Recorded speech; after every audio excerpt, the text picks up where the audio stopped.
क्या आपने सुना? नेपाल में एक ऐसी क्रांति आई है जिसने पूरी दुनिया का ध्यान खींच लिया है। सड़कों पर गूंज रहे हैं नारे, चोर चोर गद्दी छोड़।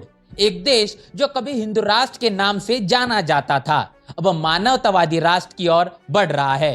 काठमांडू के मेयर, एक रैपर और एक इंजीनियर, और अब नेपाल के पहले गैर सवर्ण बौद्ध धर्मी प्रधानमंत्री Balen Shah.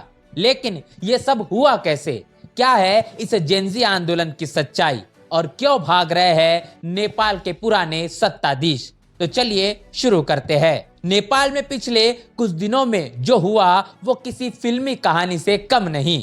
Social media ban के खिलाफ शुरू हुआ आंदोलन जल्द ही भ्रष्टाचार और जातीय वर्चस्व के खिलाफ एक विशाल जन क्रांति में बदल गया। आज तक की एक रिपोर्ट के मुताबिक 8 सितंबर 2025 को शुरू हुए इस जेनजी रिवॉल्यूशन ने प्रधानमंत्री केपी शर्मा ओली को इस्तीफा देने पर मजबूर कर दिया।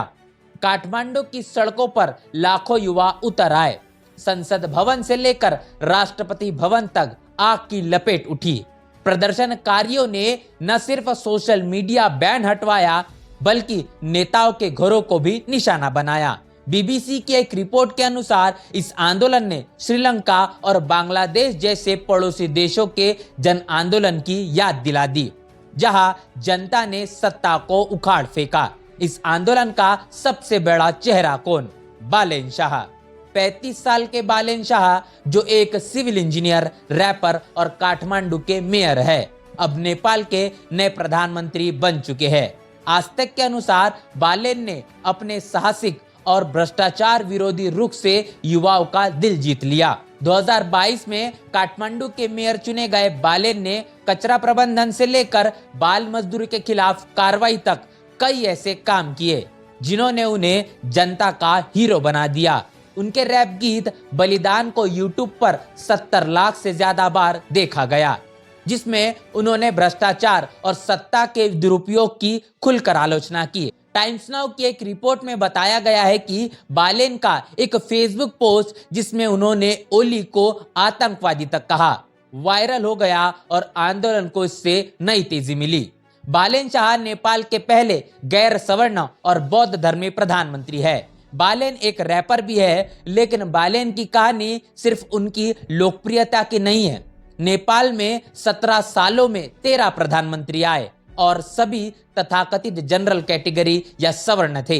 आज तक की एक रिपोर्ट के मुताबिक इस जातीय वर्चस्व ने मूल निवासियों और अन्य समुदाय को सत्ता से दूर रखा, जिसने जनता में आक्रोश पैदा किया। बालेन का उभार इस आक्रोश का प्रतीक है।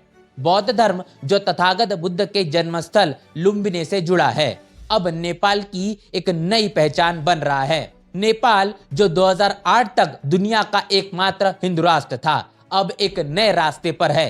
राजशाही के खात्मे के बाद से नेपाल में अस्थिरता थी, लेकिन जेनजी आंदोलन ने इसे बदल दिया। प्रदर्शनकारियों ने न सिर्फ भ्रष्टाचार और नेपोटिज्म के खिलाफ आवाज उठाई, बल्कि हिंदू राष्ट्र की अवधारणा को भी चुनौती दी। बालेन शाह और उनके समर्थकों का मानना है कि नेपाल को अब मानवतावादी राष्ट्र बनना चाहिए, जहां सभी धर्मों और जातियों को समान अवसर मिले। बौद्ध धर्म के सिद्धांत शांति, समानता और करुणा अब नेपाल की नई दिशा बन रहे हैं। बीबीसी की एक रिपोर्ट ने कहा है कि बालेन का नेतृत्व इस दिशा में एक क्रांतिकारी कदम है। इस आंदोलन ने तथाकथित मनुवादी मीडिया को भी निशाना बनाया। नेपाल की जनता का आरोप है कि भारतीय और स्थानीय मीडिया ने सवर्ण नेताओं का पक्ष लिया और मूल निवासियों की आवाज को दबाया। आज तक के अनुसार प्रदर्शनकारियों ने कुछ पत्रकारों पर हमला किया, क्योंकि उनका मानना था कि ये मीडिया सवर्ण वर्चस्व को बढ़ावा देता है। वही भारत में भी कुछ लोग नेपाल के इस आंदोलन को अपने संदर्भ में देख रहे हैं। प्रदर्शनकारी कहते हैं कि भारत में भी पटना और जम्मू कश्मीर जैसे स्थानों पर हो रहे आंदोलन को मीडिया नजरअंदाज करता है। नेपाल का यह आंदोलन क्षेत्रीय स्तर पर भी एक बड़ा संदेश दे रहा है। नेपाल का भविष्य अब बुद्ध के सिद्धांतों की ओर बढ़ रहा है। बालेन शाह ने अपने पुराने रैप गीत में नेताओं को चोर कहा था, और आज वही जनता की आवाज बन गए हैं। बुद्ध की शिक्षाएं अहिंसा, समानता और शांति नेपाल की नई पहचान बन सकती है। हालांकि कुछ लोग अभी भी हिंदू राष्ट्र और राजेशाही की वापसी की मांग कर रहे हैं। बीबीसी के अनुसार मार्च 2024 में हिंदू राष्ट्र के समर्थन में हिंसक प्रदर्शन हुए थे, लेकिन जेनजी आंदोलन ने इसे दबा दिया। बालेन शाह का कहना है कि नेपाल अब सभी की भागीदारी वाला देश बनेगा, न कि किसी एक धर्म या जाति का।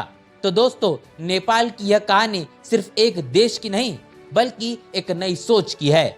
बालेन शाह और जेनजी आंदोलन ने दिखा दिया कि जब जनता एकजुट होकर आवाज उठाती है तो कोई भी सत्ता अड़िग नहीं रह सकती।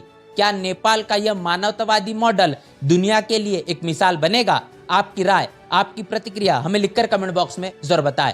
बने रहे नेशनल चौपाल के साथ, मिलते नए वीडियो में। तब तक के लिए जय भीम, जय भारत। बहुजन समाज की हर खबर पाने के लिए चैनल को सब्सक्राइब करें, लाइक करें, शेयर करें।